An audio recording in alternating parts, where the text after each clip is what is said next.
Hare Krishna.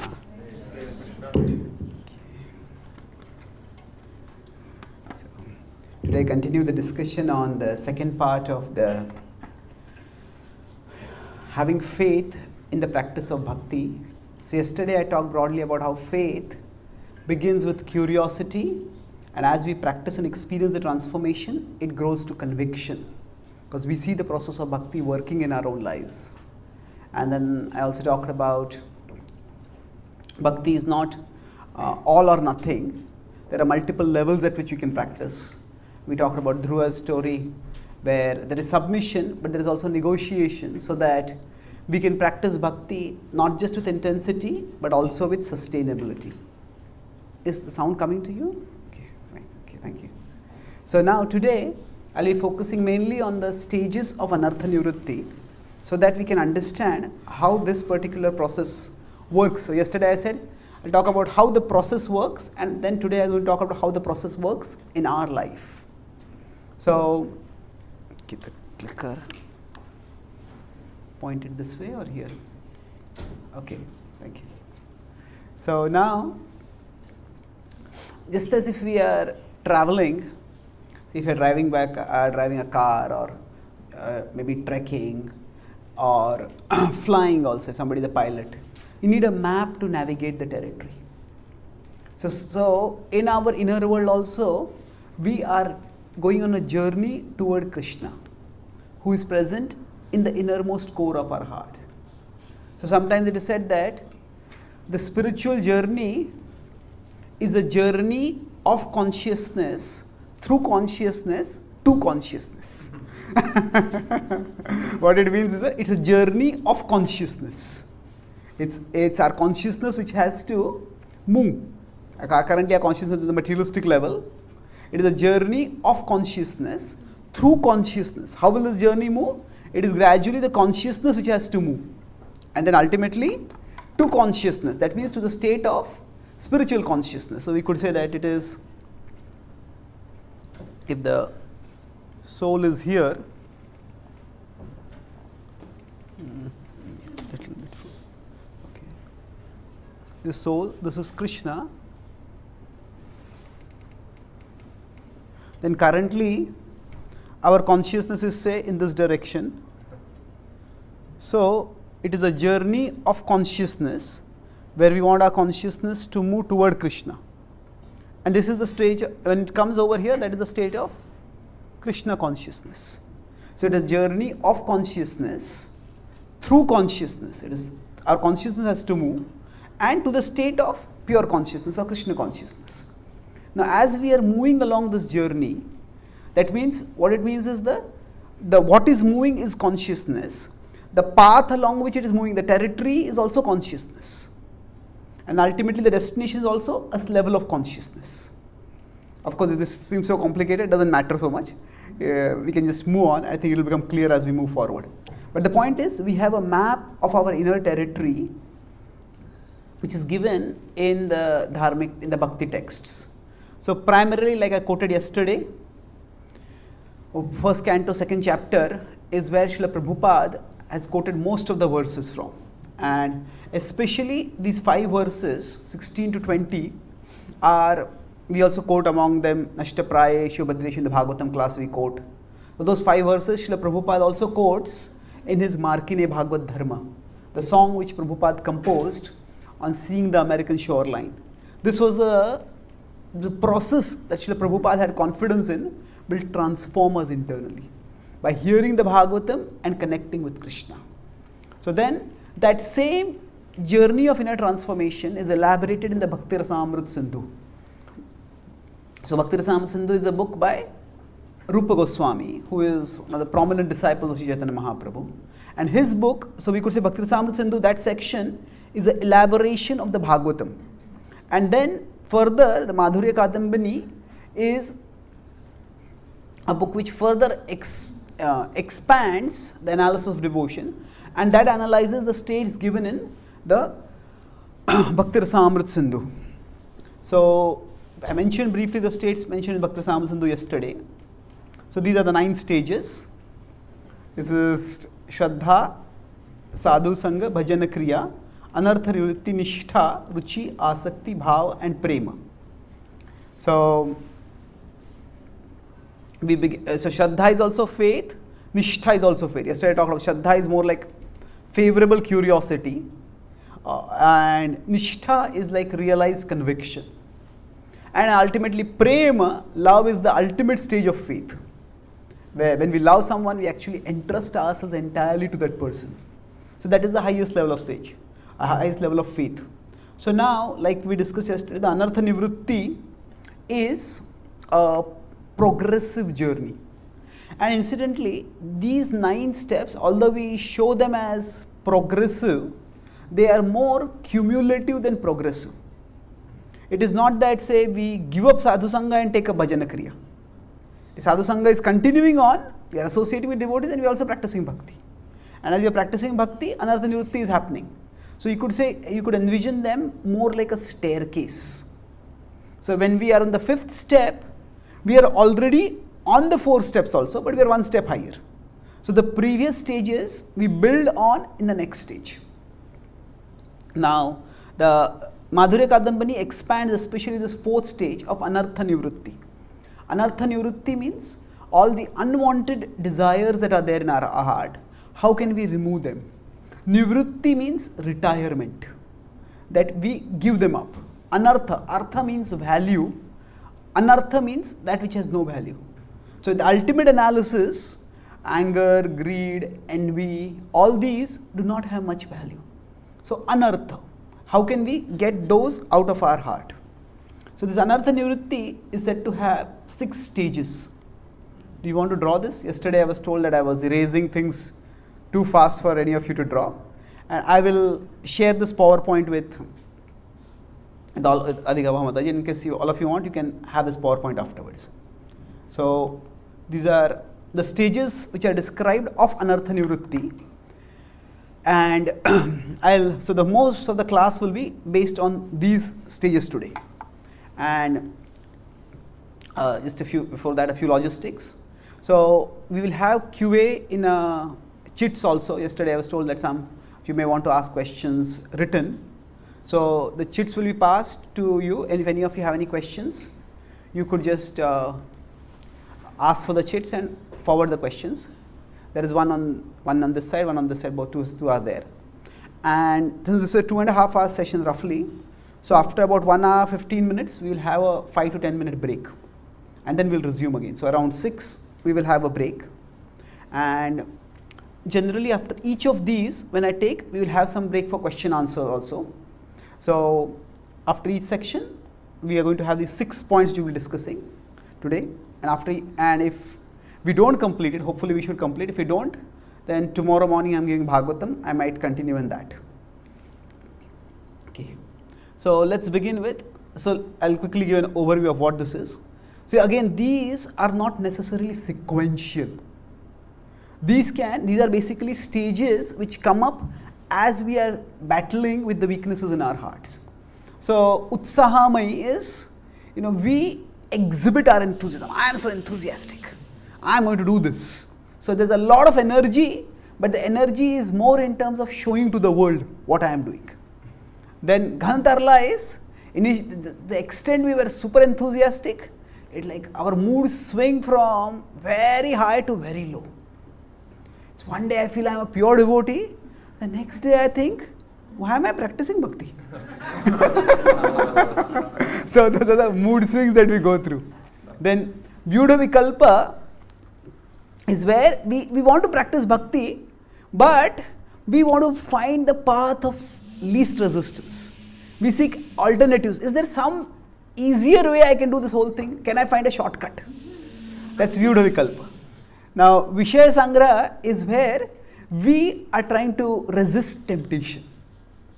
Now we could say even in mood swings also there is temptation, but it's more of emotions, whereas this is more of inside our mind, whereas temptation is specific external objects that are there. That is Vishaya Sangraha. So we sometimes succeed in resisting, sometimes we indulge, and it goes on. Niyamakshama means we make some resolutions for following the positive rules. Say, I'll chant this many rounds, I'll wake up in the morning, or I'll do this. And then, but Akshama means we find that we are not able to do it. We try, but sometimes we don't succeed. And Taranga Rangini means, so the nectar of devotion, the Sanskrit name is Bhakti Rasamrit Sindhu. What it means actually, if you take the literal translation, it is the nectarian ocean of the nectarian mellows of the ocean of devotion. So Taranga in Sanskrit means waves. Rangini means to delight in. So the idea is that we want to dive deep into the ocean of devotion, but instead of diving deep, we stay on the surface and enjoy the waves. That's about so that's like enjoying the fringe benefits of devotion. So we are practicing bhakti, but we are more enjoying maybe the fame, the prestige, or other things which come from devotion rather than the connection with Krishna. And these, as we overcome, our connection with Krishna becomes stronger. If you go backwards, I'll be displaying this later. So if you see what happens, once we can go through this, we will come to Nishtha, where our devotion will become very steady. So unsteadiness is caused by these, or not caused by, we could say, unsteadiness can be analyzed into these 6 broad categories. And let's look at them one by one. Broadly, the terms are clear? Okay. So let's look at Utsahamai now. So this is typically the zeal and the pride of a new convert. When somebody takes up a new path, they feel that, I have found a way to deliver the whole world. And when somebody is a new convert, actually, it's like they think that they are the blessings of God to the whole world. So, a practical example which we could have is, say somebody wants to lose weight and they find some new weight loss regimen. And then when they start practicing it, and they maybe initially, it's very strictly they follow and they lose some weight, and they're very proud of exhibiting, see, how much I have improved my health, how much good I look, how much this I have done, how much that I have done. So there is a lot of enthusiasm, and more than the enthusiasm is the exhibition of enthusiasm. It's not just I want to do this, and I want the whole world to know that I am doing this. And when we are at this stage, the energy level is very high, but like yesterday I talked about intensity and sustainability. This is not sustainable for a long time. So we are intense, no doubt, but the utsaham is just the enthusiasm we are more showing to the world. And it's almost like, say somebody, they buy a new dress and they wear a new dress and they want everyone to see, oh, in this new dress how nice I look. But after some time that new dress, okay, the newness goes away. So it's like that. So now when the person, the utsaham is, because they are very enthusiastic about doing something, they also become judgmental about anyone who is not doing that thing. If you are not doing this thing, then you are doomed. You're doomed. So it becomes like in one sense, yesterday I talked about the climbing up the mountain. So in Utsahamai, the person, is there a duster? Oh, it's invisible. Okay. Okay, thank you. So it's almost like if we consider there's a mountain, this is spiritual consciousness, this is material consciousness. Now we could say to climb up, there can be different paths up the mountain. So we could say there are different traditions, or even within one tradition there can be different ways of practicing that tradition. But what happens is when a person who is climbing up, Utsahamai, that person is very enthusiastic. I am climbing up, I am climbing up, I am climbing up. But more often, their enthusiasm is not so much on climbing up themselves as on telling the whole world I am climbing up.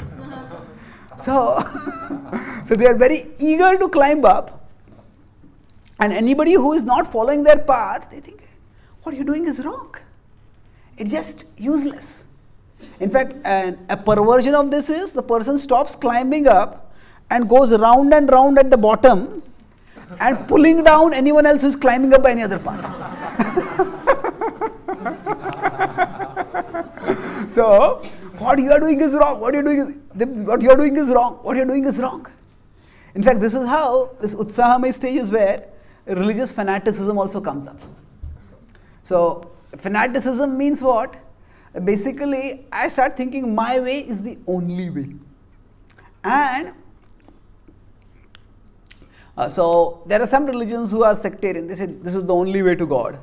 And they also say if you are not following this way, you are going to go to hell. And there are even more extremist versions of this. They say not only are you going to go to hell, we will help you get there faster.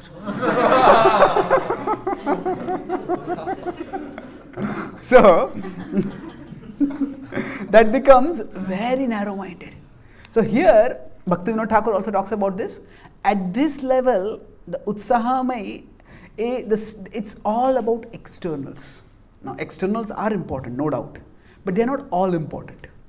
It's just like, say, somebody starts doing a particular activity. Now, the externals are meant to aid in transforming the internals. So the person does the externals in a way of exhibiting to everyone else, and anybody who is not doing those externals, that person thinks this is useless. This person is useless. So at this stage, because the internal transformation takes a good amount of time, it happens gradually. And the external transformation, whatever we have done, whatever we have been able to do, we become very proud about that. And at that time, the whole idea is that this is what everyone should be doing. Yesterday I talked about preferences and principles. So fanaticism happens when we make something which is more like our preference into a principle for everyone. So this is what everyone has to do. So even within bhakti it might happen, some devotees may be very enthusiastic about, say, chanting a lot of rounds. Some devotees might be very enthusiastic about doing a lot of deity worship. Some devotees might be very enthusiastic about distributing a lot of books. Now every one of these is valuable service. And different devotees may do different services. But if we take one thing and say this is the only thing that is to be done, and everybody else, whatever they are doing, they are not really doing devotional service. So then that also can be Utsahamaya stage. Now moving forward within this stage itself, one more point about this. So now we need to be understanding, not condescending. Why is that? So suppose somebody is very enthusiastic and say in their enthusiasm, suppose they were having a particular bad habit. Maybe they were drinking or smoking or doing a particular thing which they just give up. Or somebody used to sleep a lot and then they give up that laziness. Or they used to eat a lot and now they become very austere. Whatever it is, we give it up and then we feel, yes, this is the proof of spiritual advancement. I am advancing and you should also do this. But the problem with this idea is that, yes, if we consider, so I have drawn those three lines in different directions over there. See, there is indulgence and there is abstinence. Indulgence means, say, we are doing something. Abstinence means we give up that thing. So, okay. Now the distance between the two and the ease for going from one to the second is not the same for everyone. Say, for example, if this is indulgence and this is abstinence. So now if this is the point of indulgence, this is the point of abstinence. Now we could say it's just a straight line. You just give it up and it's over. But if somebody has indulged a lot in a particular thing, say somebody might be just a social drinker, and when there's some, that means they get along with people and they don't want to be the odd person out, so everybody else is drinking, they drink. And then they come in a spiritual association, nobody is drinking, they just give it up drinking. It's so easy for them. But then somebody was drinking as a way of escaping from life's distresses or life's troubles. Now when they even change their association, they might have much greater struggle to give it up. Or somebody might have been drinking for a very long time. So for them, from this point to this point is not a straight line. For them there is a big mountain over here. The mountain is there because for that person there are so many impressions that are formed. And those impressions are not that easy to give up. So the distance between indulgence and abstinence for one person is just a straight line. For the other it is a huge climbing up of a mountain and coming down. And if we don't understand this difference, we start thinking, I am doing this, why can't you do it? I gave it up so easily, why can't you give it up? I am doing this, why can't you do it? But it's not that everybody's minds and everybody's impressions are the same as ours. So therefore, we need to be understanding. So I said those 3 lines. For some people, it might be just very easy to give it up. But for some person, to give it up is like a very big uphill climb. And when we are very enthusiastic, all of us, when we are over enthusiastic in the Utsahamaya stage, all of us also have certain misgivings, certain anarthas which we have not been able to give up. But something which we have been able to give up. So what we have been able to give up, we exhibit before the whole world, and what we have not been able to give up, we just turn a blind eye toward that. And that doesn't matter, or something we don't talk much about it. So, but just as we are struggling, for us to give that up is not that easy. Similarly, for somebody else, what we have given up, that may be very easy for them to give up. So each person is an individual, and when we are condescending at that time, we just look at everyone from our standard. I gave it up, why can't you? But understanding means each person is trying to navigate their way through their own inner territory. And where it is a straight plane for me, it might be a slippery mountain for them. That's why it's important that certainly we can and should be enthusiastic.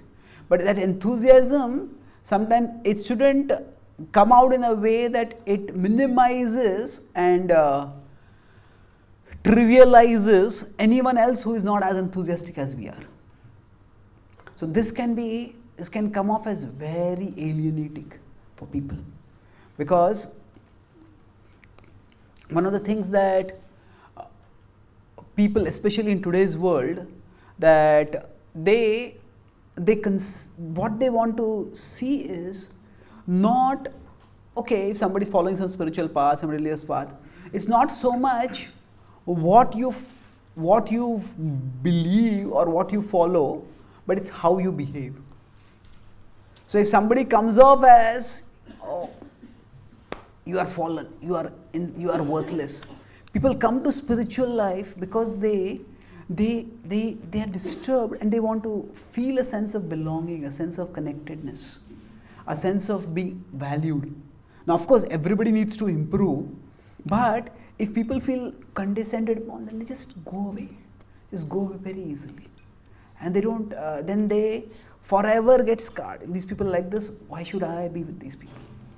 So, Utsahamaya is this stage where our enthusiasm comes off more as exhibiting our enthusiasm to others rather than consistently practicing to purify ourselves.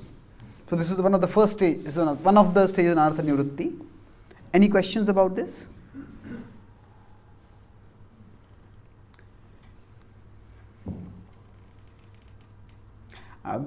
Okay, so the chits are there. Maybe you can, I don't know how you want to pass it. You want to just send it out to people. How many do we have? A good number?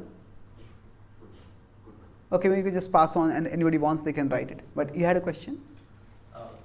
Or, yeah. I thought it was the other way, that we should be understanding and not condescending to the overly enthusiastic new person. That's also true. Yeah, that's also true. Definitely. Shouldn't we be understanding about people who are very enthusiastic initially? Yeah, sometimes it becomes very terrible, because those who have practiced for a long time, they become cynical. And then somebody is new and enthusiastic, what happens? You're enthusiastic today, let's see what will happen in a week.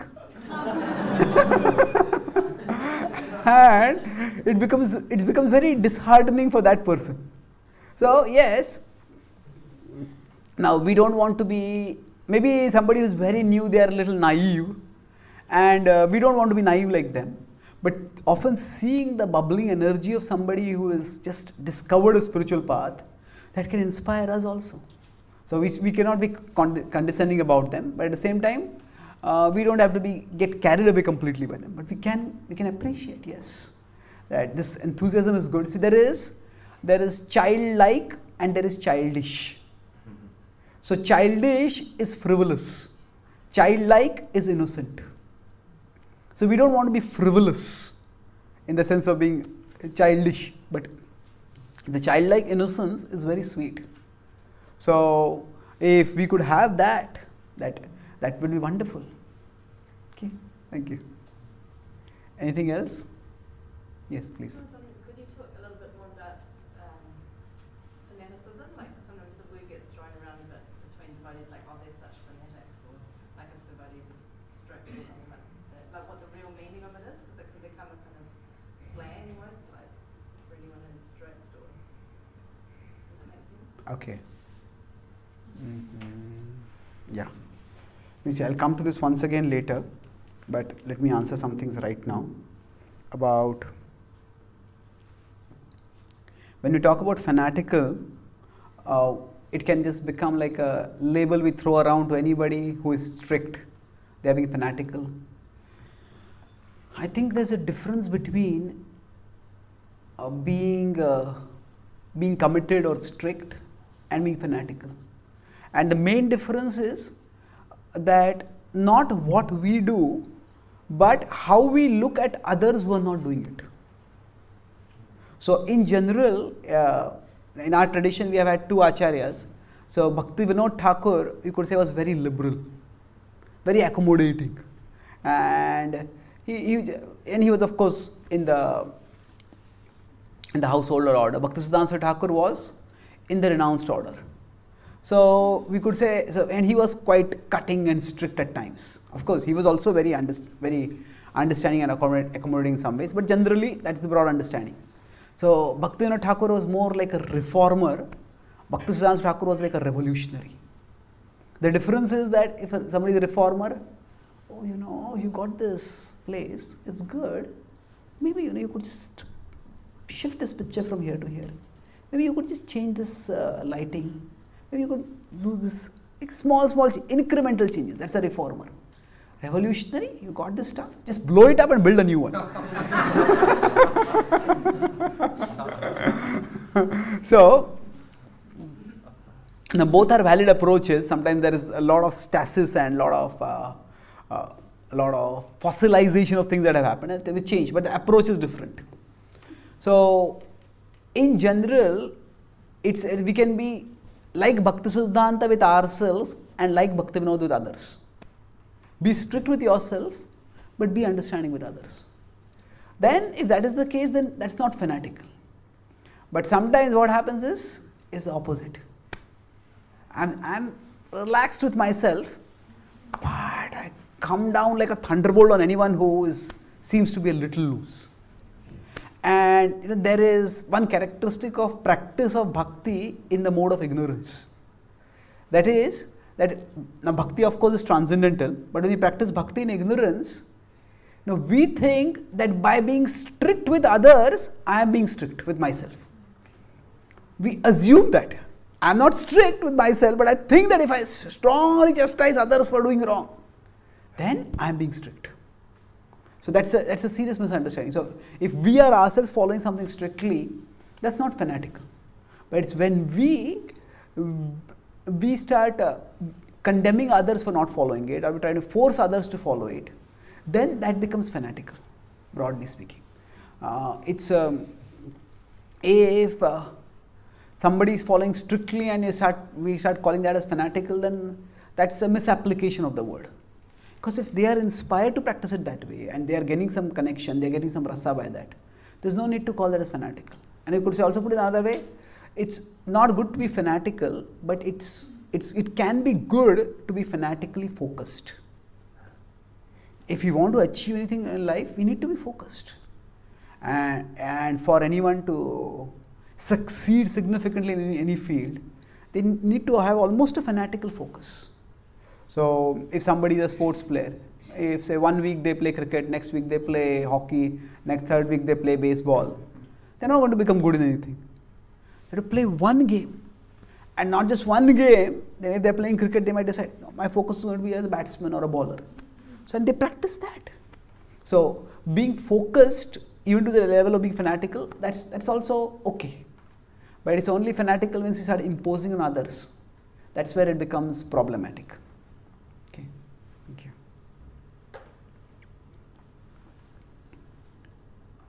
So if any of you have any, because this is we are discussing quite practical things. So if any of you have any reflections, any point which especially it struck you or resonated with you, then if you would like to share that, after each point that we discuss, we can share that.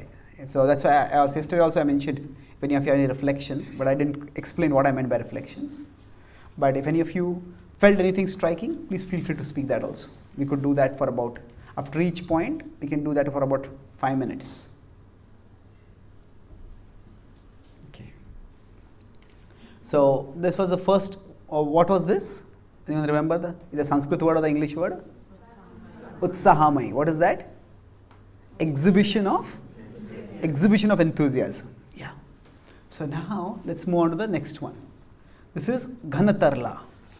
So Ghanatarla in Sanskrit it literally means Ghana is dense. Tarla is if a liquid is not dense, what is the English word for that? Is there a word like that? If something is not dense at all, dilute? Okay, diluted, yes, yeah, it's so fine. You could have dal which is very thick and dal which is mostly water. So you could have Ghana and Tarla. So like that, Ghana Tarla basically means that sometimes our enthusiasm, our basically our devotion is very thick. It's very intense. And sometimes it's completely dry. Tarla. It becomes completely very, very thin. It's not there at all. So it's like intensity and laxity in bhakti. So this is something which we all go through. We could say our consciousness goes up and down like a sine wave. And when this happens, this is also a predictable stage. It's something which happens not just in the practice of bhakti, it happens even in our day-to-day lives. I was just in America for the last 2 months, and I was at Stanford. I gave a talk over there. And after that, one American lady came and she was telling me that her daughter has been 12 years in Stanford. I was wondering, and she says 12 years. I said, what means? She was going to speak. So I asked, so why 12 years? He said that 12 years she's still in the first year, and not that she has failed. 12 years she has been changing her major to find out which is her calling, what is her passion in life. And now this is like extreme level of indecision, isn't it? So what happens is that if we just get along with our moods, oh, I like this. You find a particular subject, a particular area, very nice, and you do it for some time, but after that, hey, come on, I don't find it very good. Then shift, then shift, then shift. Now, most of her, so the mother was in great anxiety, said most of her equals, they're already professionals in jobs, and still she is in her first year. So this can go to extreme. If we just go along with our moods, we might just go nowhere in life. So now, certainly what we like and what we don't like, it does matter. We can't constantly keep doing something which we don't like. But like I mentioned yesterday, that even something which we like, we won't like constantly. And something which we like, did I mention that in yesterday's class? Talk about writing, I mentioned, isn't it? So if we just keep doing what we like, we will end up not liking ourselves. Because if we just keep doing what we like, we will never be able to commit ourselves to anything. We could take a simple example of eating.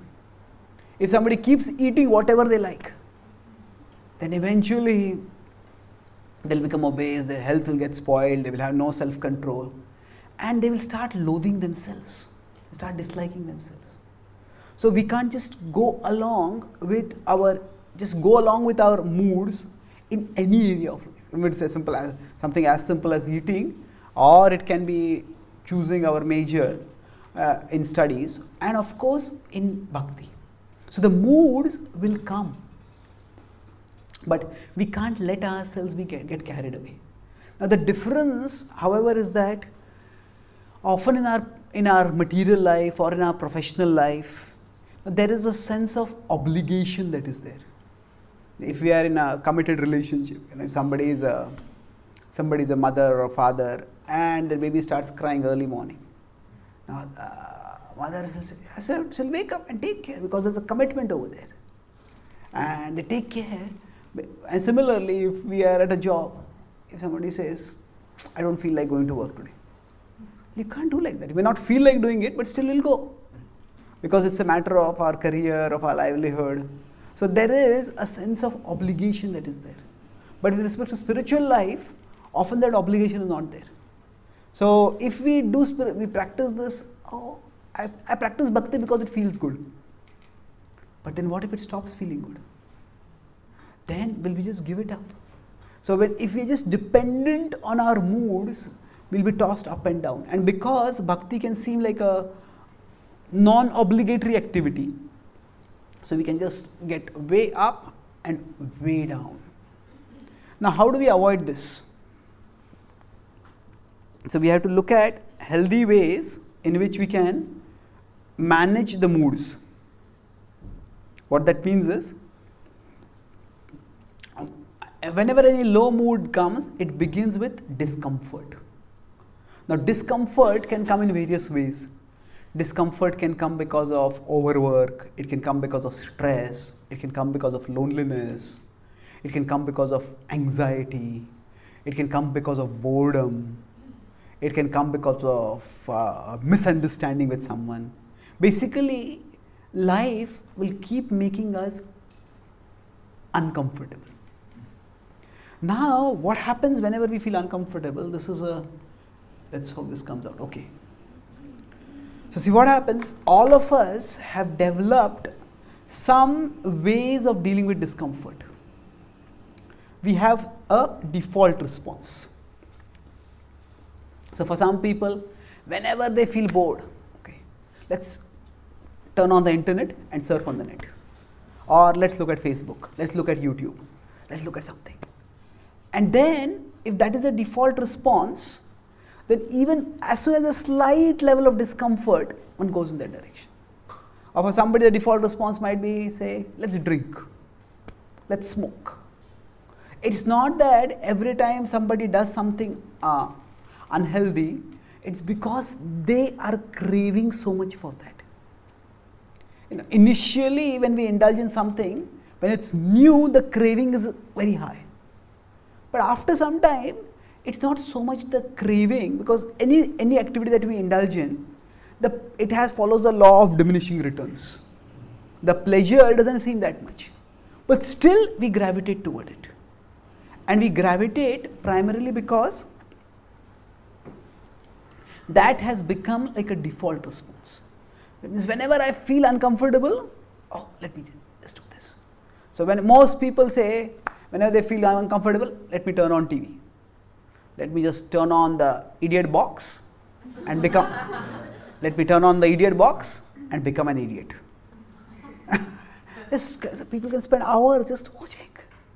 So what is the idea? That now it's not that the television has something so entertaining. The surveys have found that people are more attentive when they are watching TV. They are most attentive when they are changing channels than watching any channel.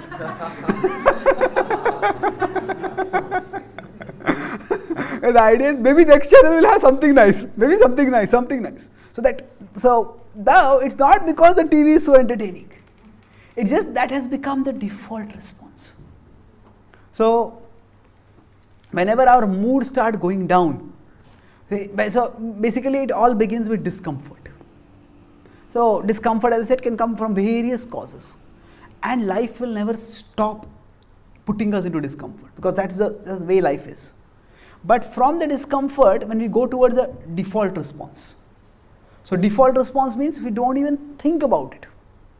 So I'm feeling bored, okay, let me just pick up the phone, open my browser, or open my Facebook, or whatever. And then from the default response, the indulgence happens. So we don't even realize that I'm doing it, I do it. And then that indulgence, what it does is, it further lowers our consciousness. The indulgence takes us in the mode of passion or the mode of ignorance. And then in that lowered consciousness, when it is there, we start feeling discomfort again and more. You can easily understand this, say, if we are in goodness, if we are in passion, if we are in ignorance. If we are in goodness, broadly speaking, and say somebody speaks a harsh word to us, okay, we'll still feel hurt, but okay, sometimes this happens. I try to understand why this person spoke like this. If we are in passion, somebody speaks harsh, how dare you speak like this? They speak one word and we speak 10 words. And if they are also in passion, then they speak 100 words. And then we speak 1,000 words. And then that one word starts a world war. What happened?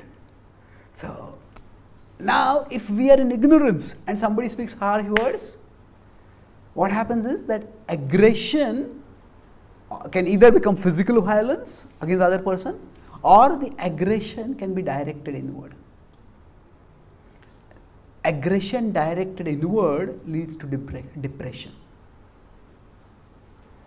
Depression, of course, is a complex phenomena, but aggression directed inward, that means, why am I not good enough? Why am I like this? Why do people think like this about me?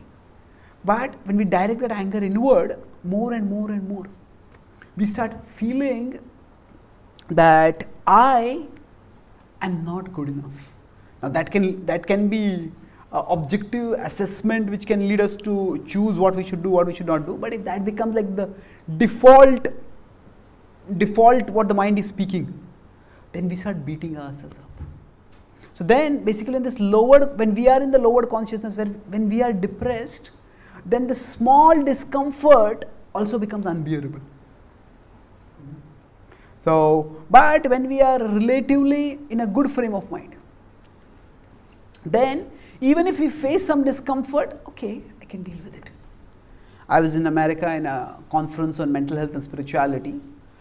So different people were speaking about, there are some caregivers speaking, and there are some of the patients also speaking, the clients. So one of the girls, she was speaking about how she went into a big depression and then later how she came out. So she said she was studying in a university, a good university, and just to get some money, by the way, she was also waiting tables at a nearby restaurant. So then once she was carrying a glass of water for a customer, and at that time that glass of water slipped from her hand. And it slipped, and I started thinking, if I can't carry even a glass of water, what will I be able to do in my life? And just that glass of water slipping from her hand, it made her go into depression. So now, how many of us have had a glass of water slip from our hands? Anyone? Almost everyone.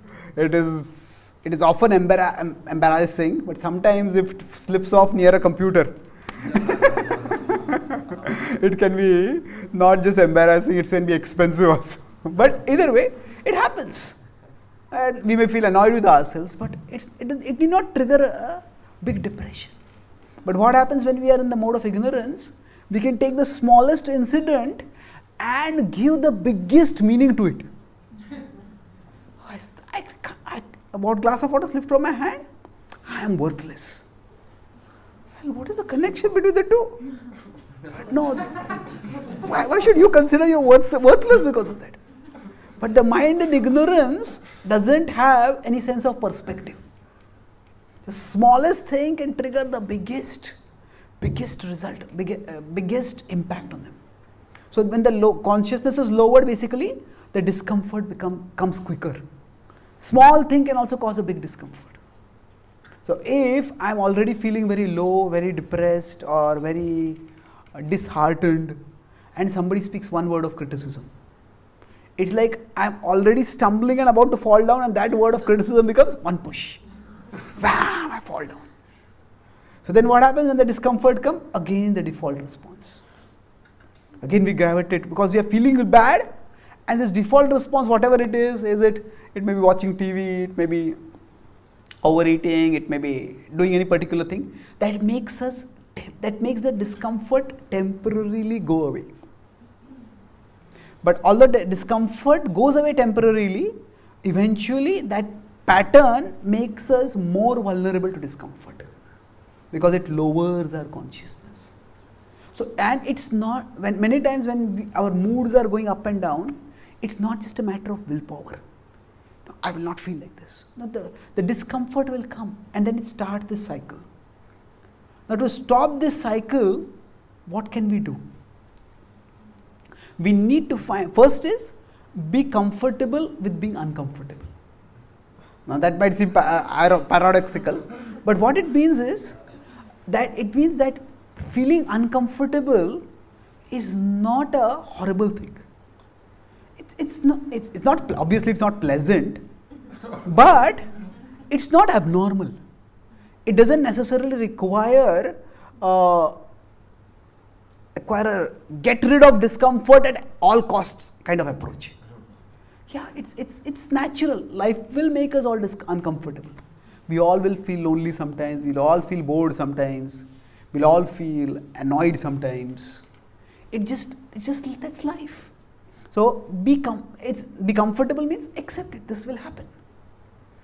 Now doesn't mean that it has to stay like that. Just like say if it's winter over here, it's coming now, and you feel cold over here.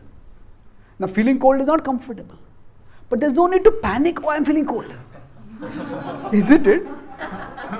Yeah, I'm feeling cold right now. Okay, I have to do something to deal with the cold, but there's no need to panic because of that.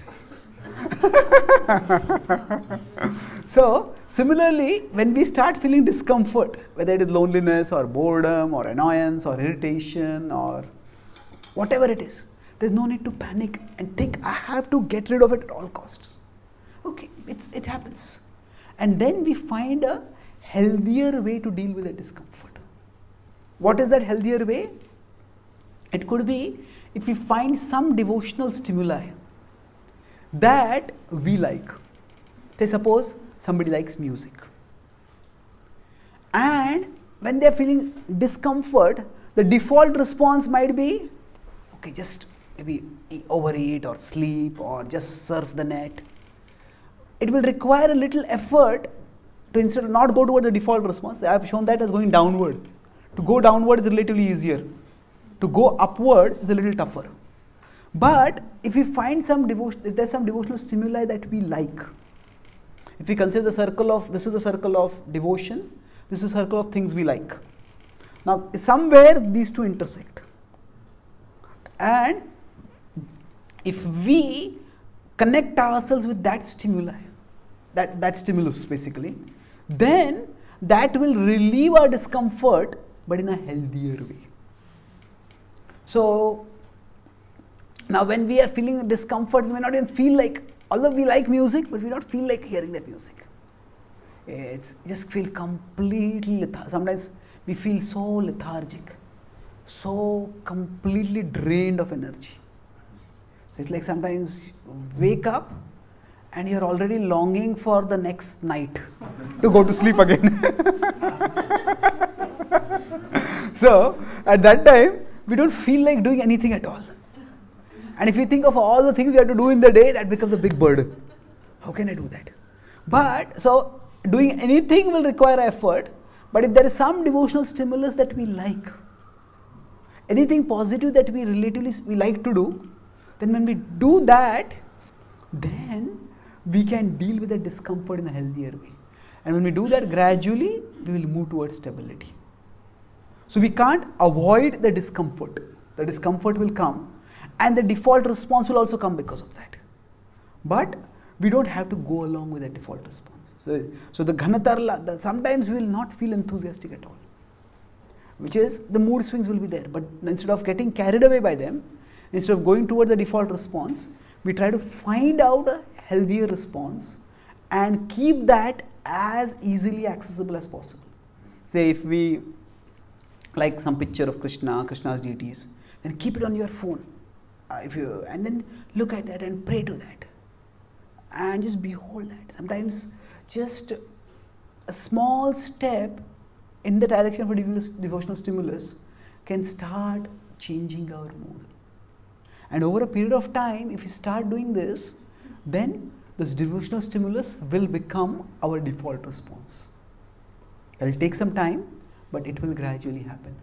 So the way to go beyond this Ghanatarla, this stage of up and down, dense and thin, is by finding out, not by expecting that these mood swings will not happen, that I will not feel uncomfortable, but rather by finding a healthier way to deal with the discomfort. Any questions or comments about this?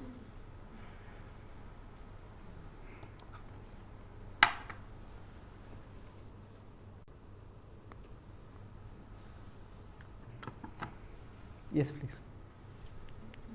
You're talking about like having something like a devotional stimuli, which you can keep it accessible.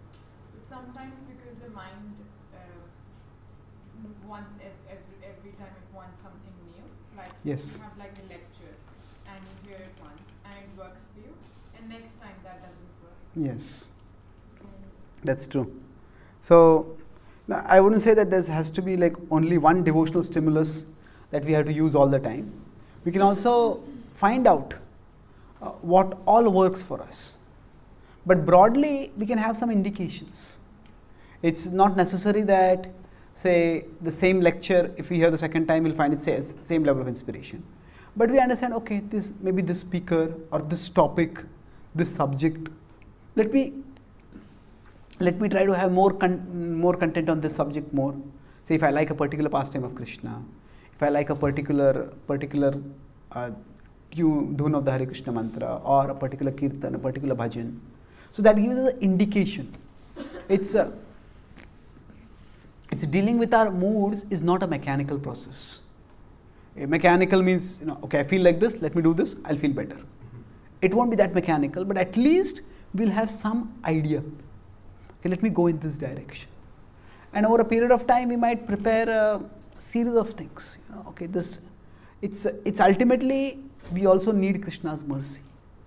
So this is more like we talk about in the Damodar Leela, 2 fingers short. So Mother Yashoda's endeavor to tie Krishna was 1 finger, Krishna's mercy was the 2nd finger. That's how they got how we were to tie. So similarly, what we are doing is we are like covering that 1 finger space. So we try what works and we keep you could say inventory of that or a list of that. These are things which can work for me and see what works. Okay, thank you. Yes?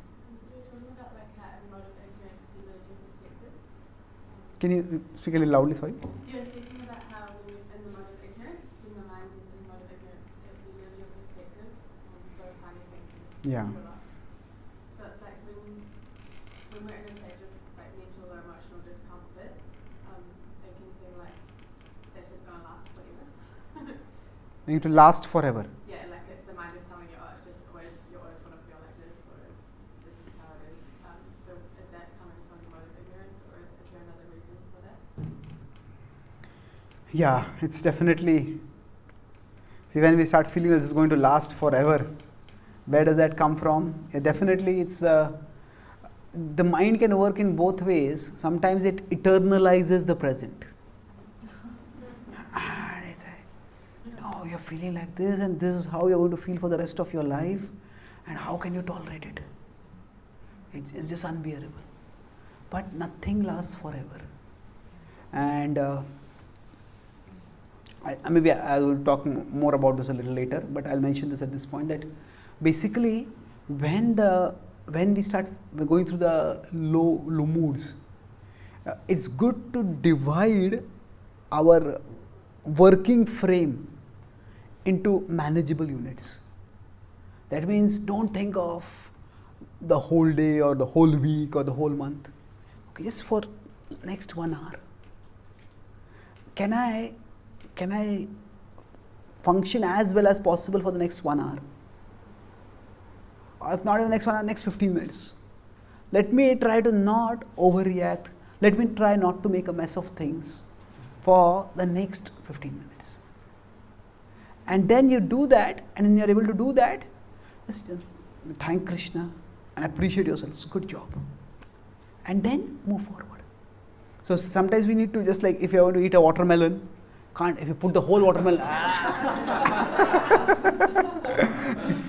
we can't eat it, so you cut it into pieces. So like that, when we are going through these low moods, it's good to try to just reduce the working frame, and just short manageable units of time. Can I just do this for the next 15 minutes? And the nature of it's broadly you could say the nature of human mind itself is that often it makes things, especially when in a low mood, it makes difficult things seem more difficult than what they are. So once we start doing them and we start saying, okay, yeah, this is tough, but not that tough. It is difficult, but it is not unbearable. And then that itself starts giving us a more confidence, more desire to push on. Just reduce the working frame of reference.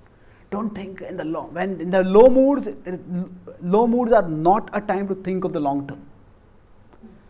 That also doesn't mean think short term in terms of being impulsive, but it just means small units of time. If say we are feeling like say studying for something and we are not able to understand anything. Oh, like this I have studied for the next 3 years. My God, I can't do this. Well, no, just think about, can I do this study for the next 1 hour? Okay, I can do that. So decrease the frame of reference. Decrease the working frame at that time basically. Okay? Thank you. Any other questions? Yes, please. So when a person is going through the low moods and we have to find areas that we enjoy or like to compensate this low mood, so that area, can we choose something that is basically like you say, music, dance, or swimming, or gym, or something like that, something that is not too related to the spiritual life, because sometimes when you're in a low mood, you don't actually connect much with the spirituality. And Okay. so how do we go into that point of compensation, and the spiritual life doesn't get to compromise because the mind thinks, oh, if you're doing this, you're not getting it's not a spiritual life. You are basically in the material world and it's all about the sense enjoyment. But there are things that you enjoy before spirituality, and it is a bit tricky because the mind plays a lot. So how do we basically become more like? Yeah, it's a basically if we want to some healthy relief from discomfort, but if we seek it as something not directly spiritual, then we might get some relief from there, but we might also feel that this is all sense enjoyment, I should not be doing this. So how do we deal with that? At one level, there's the classification of material and spiritual, and that's important.